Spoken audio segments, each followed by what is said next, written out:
Greg Peterson here, and I want to thank you for listening to the Urban Farm Podcast. We wouldn't be able to keep doing these great shows without you. So as a token of my appreciation, I'd like to offer you access to a list of our top 10 episodes I personally find most inspiring. If you enjoy the Urban Farm Podcast but don't have time to listen to every one, then you will love this list. Although all our guests have great information to offer, if you are short on time, these 10 are must-listens. To get access to the top 10 most inspiring podcast episodes, text FARMER to 44222. That's FARMER to 44222. And enjoy listening. You're listening to the Urban Farm Podcast, your partner in the Grow Your Own Food revolution. Whether you've just been introduced to urban farming or you're a lifelong advocate, we're sure you'll leave feeling more informed, equipped, and empowered to dig deeper into the soil of your local food economy. With you every step of the way, here's your host, Greg Peterson.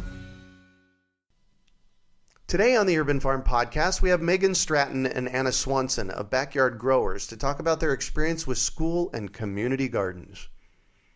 Meghan is a student at Binghamton University and was drawn into the world of food and agriculture as a powerful way to address a range of current environmental, social, and ethical issues.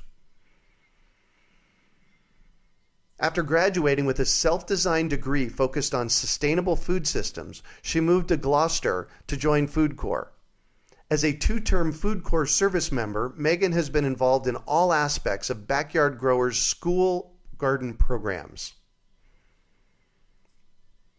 Anna graduated from the College of William and Mary with a BA in Africana Studies and a minor in Environmental Studies. Looking for a way to integrate her desire to work for social justice and her interest in environmental sustainability, Anna became Backyard Growers' first FoodCorps service member in the fall of 2013. After her year of service, she moved back to her hometown of Philadelphia, where she taught farm, food, and nutrition classes on the farm and in Philadelphia schools. Welcome to the show today, Meghan and Anna. Hi, thanks. Hi. Yeah, you bet. Thanks for being here. So I shared a bit about you.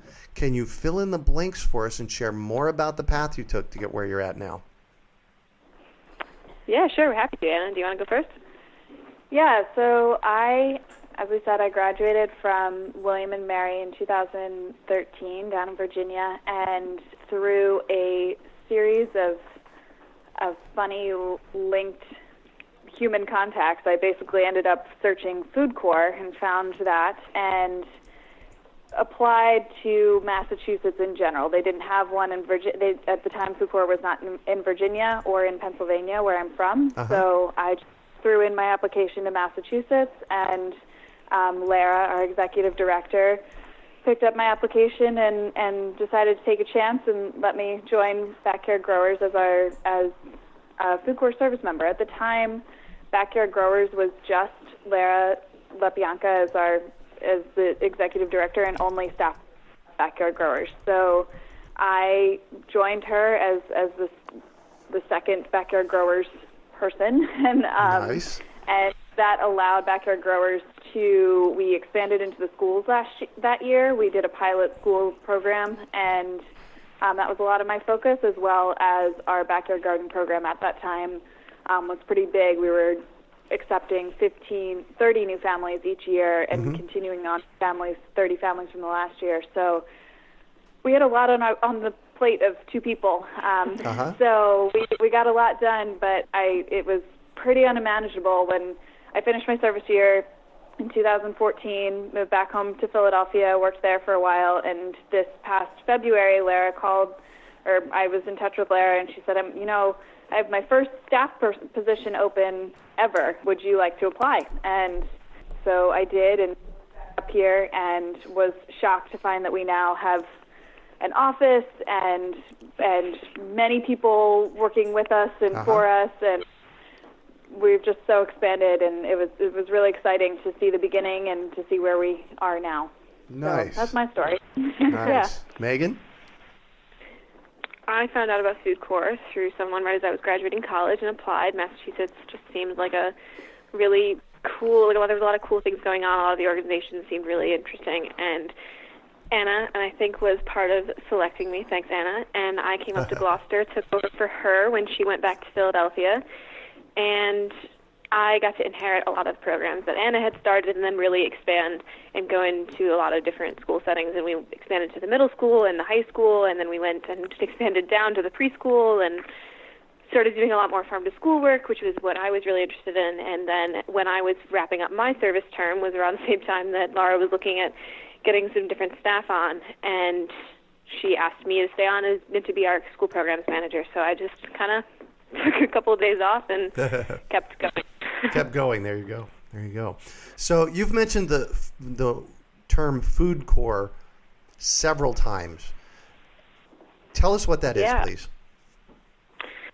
FoodCorps is part of the AmeriCorps Service Network, and it's a national team of AmeriCorps service members serving in, I think it's 17 states now, over 200 service members, and they go into schools, they work with schools and nonprofits, and they do school gardens, and they really just try to connect kids to healthy food and help them grow up healthy through school gardens, through teaching about schools, their food and nutrition in classrooms, and by trying to bring more local food into cafeterias.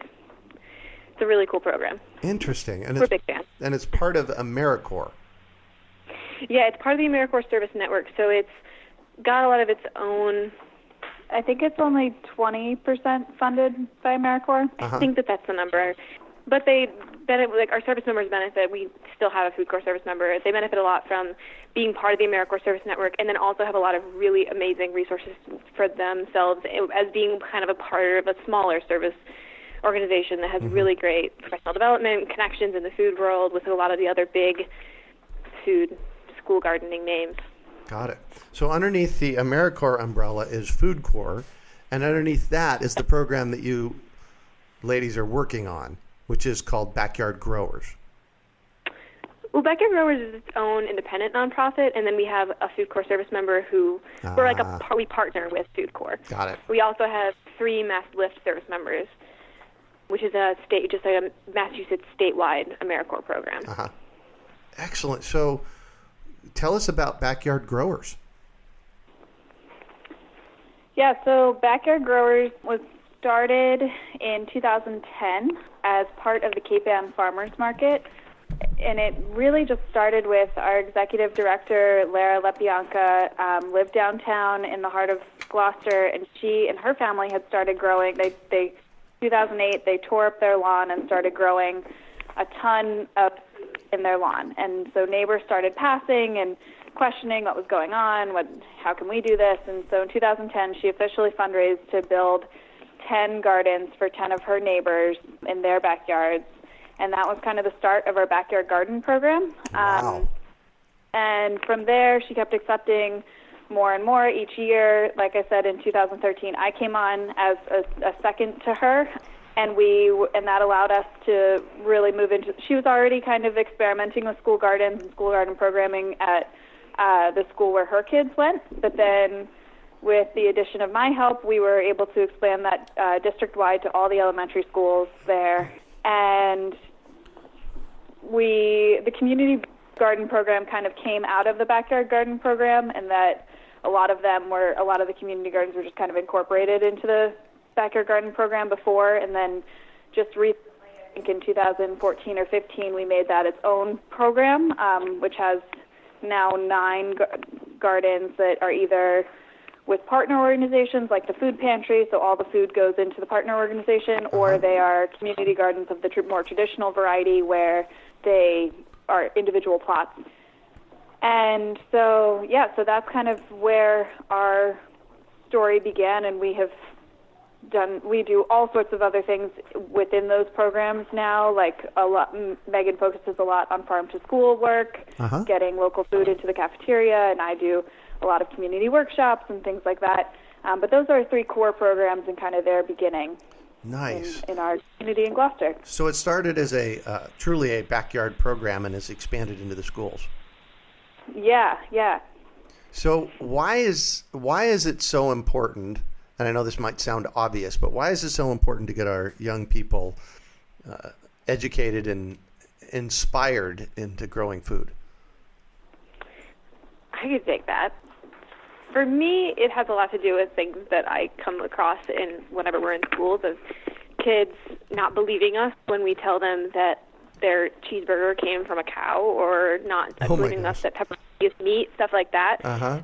And it's just really important for them to understand that their food has a source, and that it comes from somewhere, that it grows, and that then the difference between eating a carrot and eating a bag of chips, or eating like a whole food versus something that doesn't look at all like where it came from anymore. So just to kind of to help them develop their own food ethic and figure out how to drive their eating throughout their lives. And also, it's a great way to engage kids in being outside and in caring about the environment and in just a lot of different things. Yeah. I have found that if you get a young person to grow something, they will eat it no matter what. And if you put it on their plate from the grocery store and look at it like, Brussels sprouts, they kind of look at it like, I don't even think so. But if they grow it, they're going to eat it. Have you found that? Absolutely. I mean, we'll have kids that we go into their lunchroom and they won't eat something like broccoli if it's on their tray. And then we grow it with them, and they're standing next to a garden, picking off little pieces of broccoli off of a plant and eating them. And a great thing about that, too, is that we've even had people stop by in our office. We had a mom come in and say that her daughter was part of one of our middle school after-school programs, and say that, I can't remember the exact quote, but that she had always had so much trouble getting her daughter to eat vegetables, but now she'll try anything and she'll just eat whatever vegetables go on her plate, and that's been because she's been growing food and cooking in the after-school program, and that was really incredible. And it's great because then that girl who goes home, then when she's asking for those vegetables, or when she's encouraging her siblings to eat them, or she's encouraging her parents to buy them, and it can really create a big change by just getting kids to be a little bit more excited and a little bit more interested in eating those foods. Yeah. So what are the goals of Backyard Growers? Our goal, our mission statement goal, is to reshape Camp Am's relationship with food. And for us, that's a really big systemic thing. That's why we have our community gardens, that's why we have our backyard gardens and school gardens, because we're trying to really change the way people see their food and understand their food, and also give them some power over growing their own food and of having really high quality, really delicious, fresh vegetables and sometimes fruits to eat. And for us, it really is a system, and it's trying to not only just bring a food in for a kid to try once, but then to try to get it on their tray in their lunch and get them to be studying that in a really positive way in their gym class or in their science class or whatever that is. So for us, that's really big. And then also partnering with a lot of different organizations, like Anna was saying. We have some community gardens that are at parks that then involve whoever walks through that park and whoever live next to the park. And then we have some that are at a food pantry that serves 1 in 6 Glawster residents, that allows everyone who comes through that food pantry to see the garden and to see food growing, so that it really has a big effect when then our kids who get this in school then walk past their garden on their way out of school, and then walk past another garden on their way home, and then maybe even have a garden at their house too. It can really make a big change. Excellent. So I always love this kind of next question. There has to be, in the years that you have both of you have put into this project, there has to be a few moments that just have you stop, maybe catch your breath, maybe bring a little tear to your eyes, because something connected for somebody. You got one of those? Yeah, absolutely. That's the best part of the job, right? Yeah. For me, there are a couple standout moments, one kind of story and then just a moment that I'll talk about. But back when I was a service member in 2013, 2014, leading an after-school program that we partnered with the YMCA at one of our schools to do, and it was a program that was kind of drop-in style, so you never quite knew what kids were going to be there, what ages, how many. So activities were a little bit hard to plan, and one day in May, I planned a particularly aggressive schedule for planting our whole garden that day with the students. And it was the end of May in Massachusetts, so it was 40 degrees and cold and raining. And we all went out, trudged outside, and I think there were 2 kindergartners, a 3rd grader, and a 5th grader or something, right? Just a total variety of ages. And I had all these seeds and all these transplants or seedlings, and I had a great plan, but as usual, things started going awry.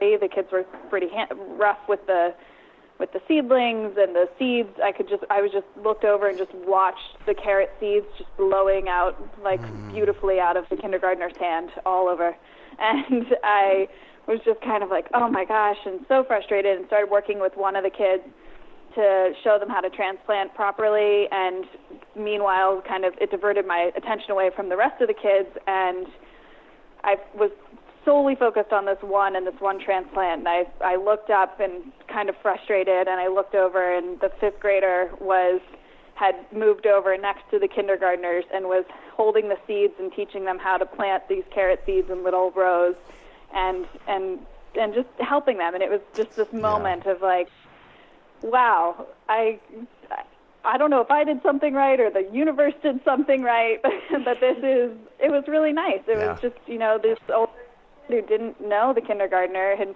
was passing on this knowledge that they had learned, and that's when you know. Yeah. That what you're doing. Yeah, that what you're doing is the right thing. Yeah.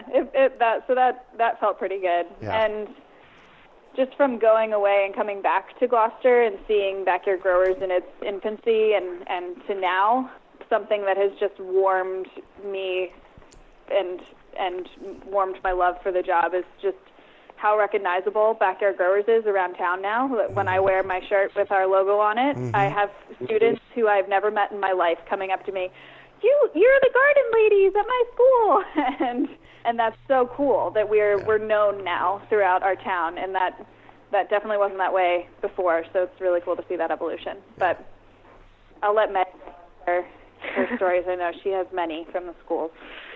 Well, I spent a lot of time there. One of my favorite moments actually just happened, I think, in my first 2 weeks of service, right as I was Anna was training me and I was taking things over, and we were doing a taste test at one of our schools at Veterans Elementary School, and there was this table of boys that I just couldn't, they just had no interest. A couple of them had no interest in trying what we were doing. And I was about to go over, after I had gone to the rest of the lunchroom, I was about to go back over and give it one more try and get this little boy to try this probably potatoes or something like that that he wouldn't try, some roasted potatoes and carrots, nothing too scary. And I was approaching the table when his friend leaned over him and he goes, you have to try things or you're never going to find out what you like.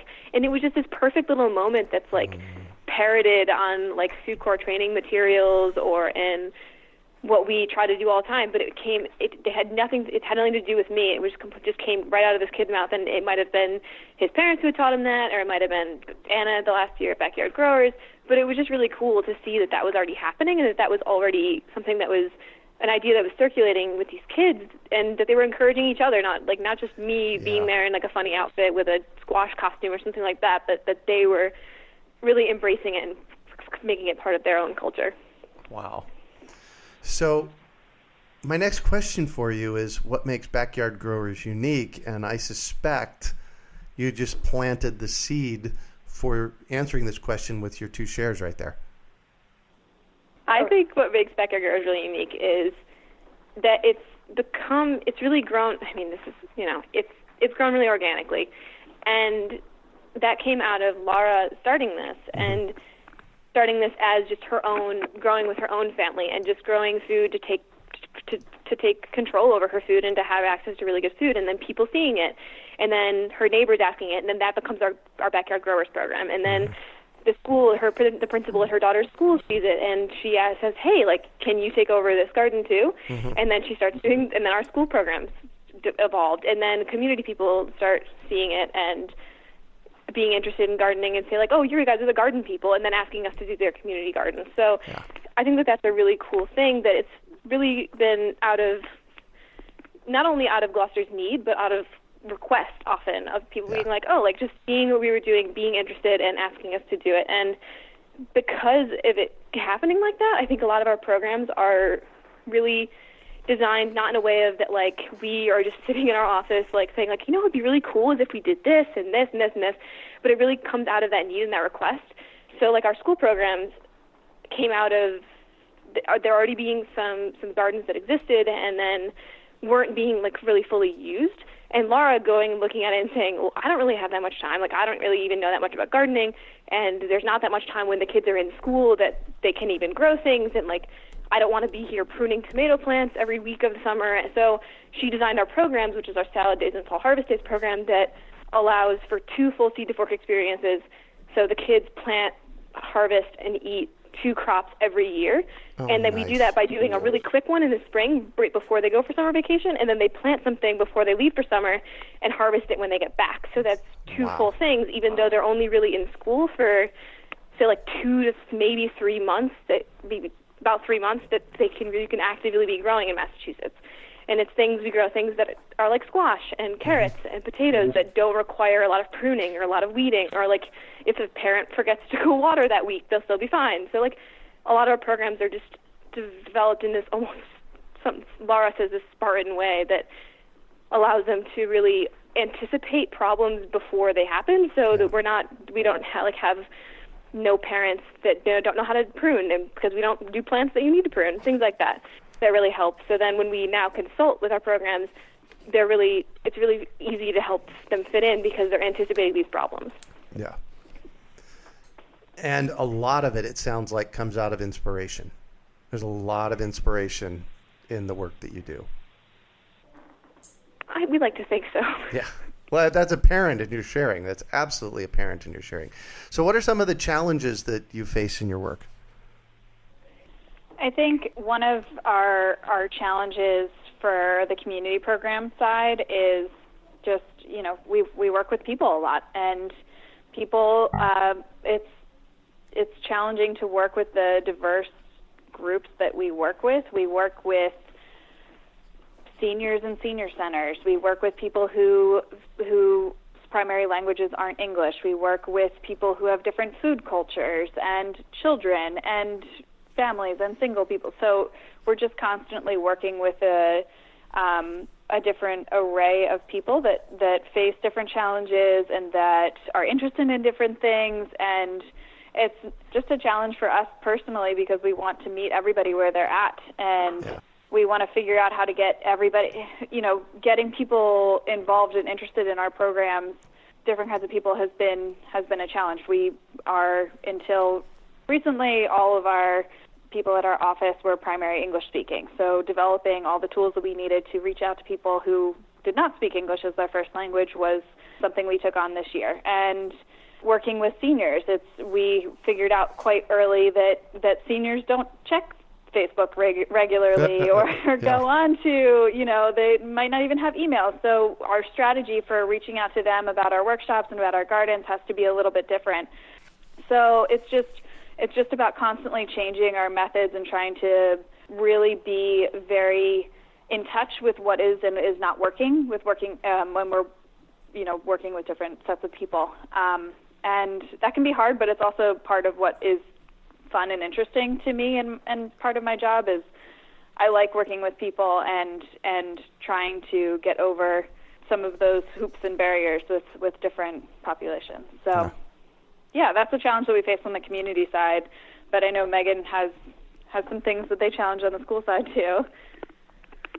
Yeah, the schools are a lot of fun, but they're also pretty challenging, especially the way that we try to go about our school programs, and that is that we try to not just have the kids come visit us out in the garden and have it be our garden that we're maintaining. So we try to really make it something that belongs to the school, and also something that isn't just limited to the garden. Like Anna said before, we're doing a lot of farm-to-school programs. So we're working constantly with teachers and students and administrators and parents and kitchen staff and navigating this National School Lunch Program and navigating different unions that are involved in educational standards and time spent on learning and all these different things and all these different rules that we have to play by if we want to go into the school and not just have our own little garden outside. So it's definitely challenging to deal with all of that. There's just a lot of different factors that you're always balancing, and you want to make sure that you do something in a way that is impactful and sustainable and is really going to be something that isn't just us asking a teacher to do something extra, but that's helping a teacher teach about phase changes by showing their kids that popcorn is like a phase change and it's a chemical or it's a reaction, and really actually helping and providing a different tool as in gardening and in studying food. And then I think that really when we do that, it's harder, but it has a much bigger potential to like help these kids understand that food is such a big part of their lives and to really understand it in a really holistic way. Yay. So what are some of the new and interesting things that you're trying these days? On the community side, we have moved out into the world of workshops and nice. events. Before, we were very much focused on the garden building and garden training and getting people out and into their gardens. And we're trying to take a more holistic view. I know we've used that word a lot, but trying to have events and workshops for people that are beyond just the planting part and getting them to use their produce. So we started cooking workshops, and we had an awesome partnership in January with a local business, Pigeon Cove Ferments, that they did a 2-part series on fermentation that was really well attended and people really liked. So trying to do that along with the, how to trellis tomatoes, and we're doing a cool collaboration with Rocky Neck Art Gallery right now where we're kind of fusing the art world and the gardening world, and we're doing pressed flower workshops and seed starting workshops and things like that. So really trying to think about how we can engage people in their food and in their environment in a wider way. Cool. On the school side, we have a really big, pretty new partnership with the Open Door, which is a hunger relief organization we've mentioned a couple times that we partner with across the board. Them and Glawster Public Schools, and we are all in a grant partnership that got a USDA Farm to School grant. So we're doing we call it the Glawster Farm to School project. So we're trying to really deepen what we're doing in the schools and connect kind of all three of those entities and what we're all doing, obviously, with the schools. So for us, it's the school gardens.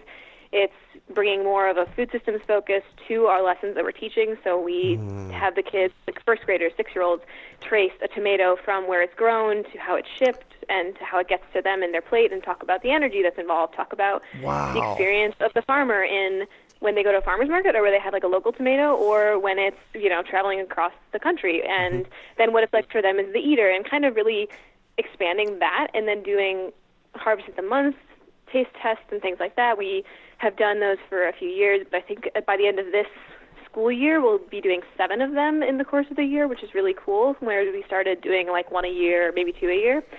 And then we even are now getting some things on the different school menus, and like really getting the food service director is getting some local food kind of just day to day, which is really incredible. And we're looking at adding some nutrition curriculum. So there's just a lot of different things that now that partnership is allowing us to do in the schools. Nice. So a big part of what you're about is education. Absolutely. And also really making sure that it's education, but that it's not just us coming in and talking about how we like to cook our food or how we like to grow our food, and getting people who are from this community or to really inspire, like you said, inspire what we do. And have someone like we did on the school side, we had a local farmer who came in and helped teach our kitchen staff, our kitchen managers, and a lot of the cooks how to make a butternut squash mac and cheese, which was really fun. Ooh. And he just was able to come from a different side because he used to be a chef, he's a farmer, he grows food, so it was able to really bring a lot of different perspectives to that weren't just our own. Nice. So here's an interesting question. Do you have a phrase that defines or encourages your work? Yes.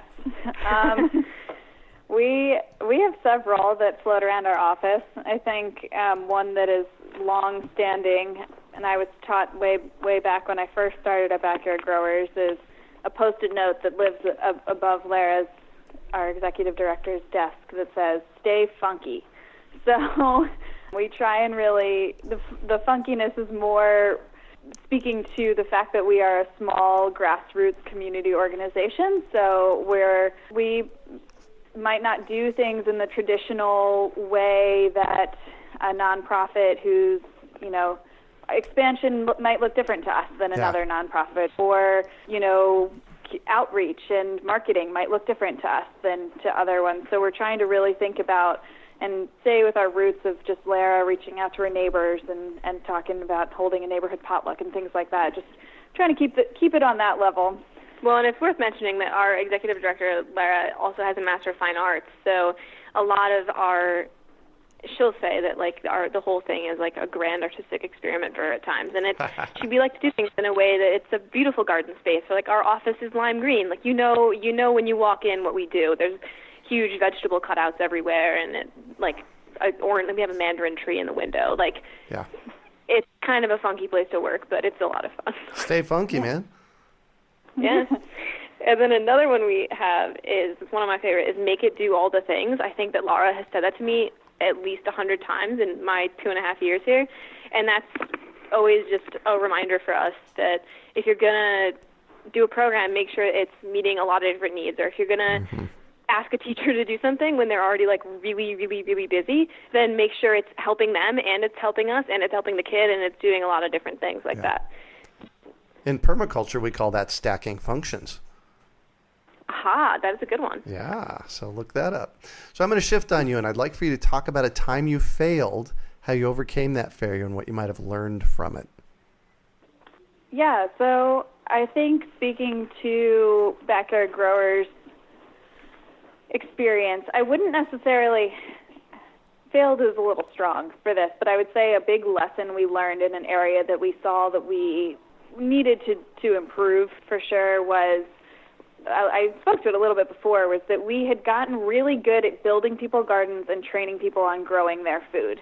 And we were starting to see and starting to hear feedback that we were less good at teaching people how to use that produce. So I saw this firsthand when I went to one of our backyard gardens. I had been having trouble getting in touch with them for most of the growing season, and I finally got there around August, and I saw that in their whole 4x8 raised garden bed, they had grown one Swiss chard plant that was the size of a small bush. It was enormous. Yeah. I mean, 2-foot-long leaves, and because it had had all this room, and they had no idea what to do with it. They were like, we planted this thing, and it grew, and now what? And so I talked to them and told them how to use it and told them how to, better use their space a little bit. So this year, 2016, last summer, we started a cooking workshop series focused on picking food straight out of the garden and prepping it and making something delicious in very little time. Just thinking super economically about your produce. You don't want your garden to become this chore. Like, I want to harvest these carrots, I want to wash them off, and I want to have them on my family's dinner table in 20 minutes. What can I do? And so we partnered with some local chefs to do that, and we got fairly good turnout. Like I said, the workshop thing was new for us, so people didn't necessarily know us for teaching cooking and teaching workshops, and we were just the garden people at this point. So that was definitely a box that we had kind of put ourselves in, and we're trying to figure that out now, and I think that's been a huge step for us in the right direction. I think we got a lot of positive feedback from both adults and kids who came to these workshops and had a blast and learned something. So I can say that's something that we've learned. That is a huge piece of it, because I tell people this all the time. Only 50% of the whole process is growing something. The other 50%, if you're just going to eat it, you got to pick it and prepare it and figure out what to do with it. And people they don't have that knowledge, so that's awesome that you're sharing that with them. So, what do you consider your biggest success? For me, I think I've almost already said this, but for me, one of our biggest success is we had this girl named Ella in some of our after-school programs, and for a while I had some trouble engaging her and getting her to participate in our cooking activity or really get excited about what we were doing. And this is my first term. Over spring break, went around and was building the backyard gardens, and I found out that one of them was at her house. So when she got back from spring break and she came out to plant salad, she was like, oh my God, guess what? there's a garden in my backyard. And I was like, oh my God, guess what? I built that garden. And she was so excited and she was so happy. And it really kind of pulled her in. And then in June, when they went to harvest their salad, she's got this great personality, this little girl. She kind of, like, I was starting the intro and she's like, I don't know how to do this. And just stepped up and led her class through this. And I kind of just stepped back because I was like, this is way better coming from you. And she taught them how to do that. And this girl shows up at cooking workshops. She shows up at our seedling sale. And it's her garden. Like, that garden is her garden. And it's got decorations. It's got, like, little glittery butterfly things and pinwheels and things like that. And I think that that's just incredible. When every time I see her, she's telling me what's growing in her garden. Or when I go in for a taste test, she's always willing to try whatever we've got for her. So whether it's roasted butternut squash or whether it's a green smoothie or it's corn chowder with local carrots or whatever it is, she is willing to try it and she's excited about it. And she's teaching her classmates the same thing. Nice. Turning her into a teacher. Turning her into a backyard grower. That too. Wow. So I want to hear from both of you on this one. What drives you? For me, what drives me in both my career and at Backyard Growers, I think, well, I'll speak specifically to why I love working here and what we're doing here. I think that what we're, Meg said it in the beginning, what we're doing is almost 100% community driven. It's by the community, it's for the community, and it's really, at least in my experience, it's been hard for me. I'm from outside Philadelphia, which is a huge region, like this 5-county region, and trying to find what is your community in that is challenging. And here at Backyard Growers and in Glawster and Cape Ann, it's very clear to me who, we just have such community support. Everybody knows us. We partner with so many local community organizations. We really are taking what we're doing and trying to think of it in this very holistic way that's it's growing, it's teaching workshops, it's partnering with the art organizations in town as much as it is partnering with the food pantry and with the homeless shelter. And so it's really trying to, like our mission says, it's really trying to improve Cape Ann's relationship with food. And that's more than just saying, we want to build school gardens and we want to build gardens everywhere in Glawster. It's really trying to just get people in touch with their food. And I love that. I love that it feels very much like a community effort, and it's not just like we're very supported by our community, and we're not just out here alone, the people, fighting to get veggies in school. Like, it's cool that we're so supported, and that's kind of what drives me and keeps me going. Excellent. Yeah. Wow, I couldn't agree more with that, but I guess I should probably come up with my own drive, shouldn't I? For me, it's pieces of what I said. It's at a very fundamental level, having conversations with some of those same partners, Hunger Relief partners, the Open Door, and the schools, and talking about the kids who aren't eating, who don't have access to school lunch, even though they should, or even if they do have access to it, they don't want to eat it, or they won't eat the really nutritious food that's on the plate that that's one of the only meals or maybe the best meal that kid's going to have access to all day. So trying to use farm to school and using gardening and using food lessons to get that kid, or there's a lot of those kids, to eat good food and to then be able to learn and be able to grow up and be able to play with their peers or older kids, to be able to play sports after school or do whatever they want to do. So there's that, and a very fundamental level of just making sure that these kids are eating. And then it's the kids who don't know that pepperoni is a meat. And there's kids who don't. We would take them out to the garden and we tell them that they're going to harvest carrots, and they're like, I don't see any carrots, and they don't know that the green leaves sticking above the soil, that the carrots underneath there. And it's connecting all of that and trying to teach them something about that, and have them then go and have more of an awareness going forward about that is what a carrot is that it's a plant and it's a root, and that meat comes from animals, which the animals then eat plants, and that all comes from the soil, and all of these really simple things that get lost sometimes. Yeah. Well, I think if we rewind it, for me, I know that the way I figured out how broccoli grew is that I bought a broccoli plant 40 years ago and I planted it. And so it was a self-discovery process. Oh, yeah. Yeah. Yay. So I'm all about education, and I have to know, is there a book that has been inspirational for you in this process?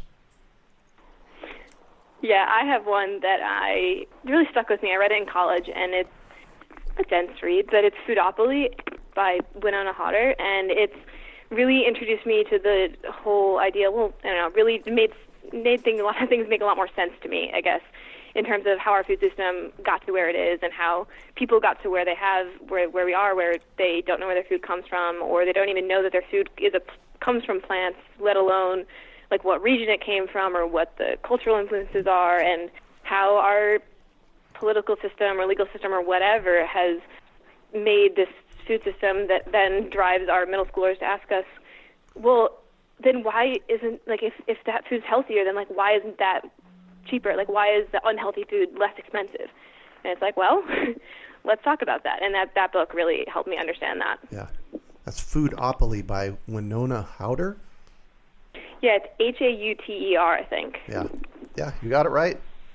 There's lots of books that inspire me. I think the one that I'll speak to was actually a very recent read for me, so maybe it did not inspire my initial jump into the food world, but I recently read The Dirty Life by Kristen Kimball, and it's about her journey from being a New York City living journalist and moving up and being a farmer in way upstate New York with her husband. And I kind of just want to be her. And, I love the idea. I love their perspective on what a farm can look like. It's just fascinating to me, and about a farm providing a whole diet and not just fruits or not just vegetables or not just meats. I love that, and I love, I've really run this point into the ground, but the community that she lives in up there, it just reminds me a lot of here and reminds me a lot of the support and amazing people that Blair and I worked with in the very beginning that helped, and still do, that helped Backyard Growers grow into what it is. And I just love that still exists everywhere, it seems. Yeah. So I was very inspired by that book. So, Meghan, what one final piece of advice do you have for our listeners? Ooh, final piece of advice. I would say that a lot of time people come to us, whether it's a parent who wants to start a garden, or it's like anyone who wants to start a school garden or a community garden, and they're really overwhelmed by the gardening piece. And something that we say here all the time is gardens are easy, people are hard. And that really, like, you can, like, Laura will say that she learned how to grow food from YouTube, and I learned it from her, from watching her, just from, like you said, like getting a plant, getting some seeds and putting them in the ground and seeing what happens and playing with it and trying to understand it as a plant and as a living thing. And the gardening part is just, like, not that hard. And that really, if you're going to do something like this, really go to the people and pay a lot more attention to that and find your partners. And that's why people sometimes accidentally call us Backyard Gardens a lot. And our name is Backyard Growers because we really are about people, and we're about getting people to be growers and to grow their own food. And it's really about people, and then having them understand not only how to grow something, but how to cook it or how to preserve it or all those things. Beautiful. Anna? I would encourage people to think about purpose all the time when planning anything, from a workshop to a garden. I think the easiest thing to do with a school garden is to build a school garden and plant all these vegetables and then walk away for summer break, and it all goes crazy. And right. I think really just thinking about your purpose, what you're planting, who's going to eat that produce, how is it going to be harvested, how is it going to be prepared or given to the people, just really thinking about what is the purpose of whatever I'm doing, and are we meeting that goal in however we are creating this event or garden or whatever. Yeah, and also just to add to that, just because it's something we do talk about so much at our office, that like the goal and the purpose, but also planning the whole thing with whatever your framework is, whatever your boundaries are, and your in a way, barriers. But like, what if you're going to do a school garden? You don't want to plant tomatoes and then have them all come in July or August when the kids aren't there. So making sure that the purpose is aligned with what your parameters are is really important. Beautiful. Beautiful, beautiful. Well, thank you so much for joining us on the show and sharing your experience with us today, Megan and Anna. It's been a treat getting to chat with you. Thanks so much for having us. Yeah, thank you. So how can our listeners find out more and get a hold of Backyard Growers? Well, the easiest way is our website. It's www.backyardgrowers.org. We're also on Facebook and Instagram if you want to just see a little bit more about what we do. Perfect. Yeah, I think on Facebook we're actually Backyard Growers Program. I think Backyard Growers was taken. So backyardgrowers.org is our website, but Backyard Growers Program is on Facebook, and Backyard Growers is Instagram. Perfect. You can find more show notes on today's podcast at urbanfarm.org/backyardgrowers. Well, that's it for today. Thanks for joining us on the Urban Farm Podcast. Greg Peterson here, and I want to thank you for listening to the Urban Farm Podcast. We wouldn't be able to keep doing these great shows without you. So as a token of my appreciation, I'd like to offer you access to a list of our top 10 episodes I personally find most inspiring. If you enjoy the Urban Farm Podcast but don't have time to listen to every one, then you will love this list. Although all our guests have great information to offer, if you are short on time, these 10 are must-listens. To get access to the top 10 most inspiring podcast episodes, text FARMER to 44222. That's FARMER to 44222. And enjoy listening. We hope you enjoyed today's episode of the Urban Farm Podcast. Remember to listen 3 days a week for tips, advice, and resources to help you on your journey with urban farming. You can find us on the web at urbanfarm.org or send us an email to podcast@urbanfarm.org. In the words of Vincent van Gogh, great things are done by a series of small things brought together. Be encouraged that with each lesson learned and skill developed, you are one step closer in the direction of your dreams.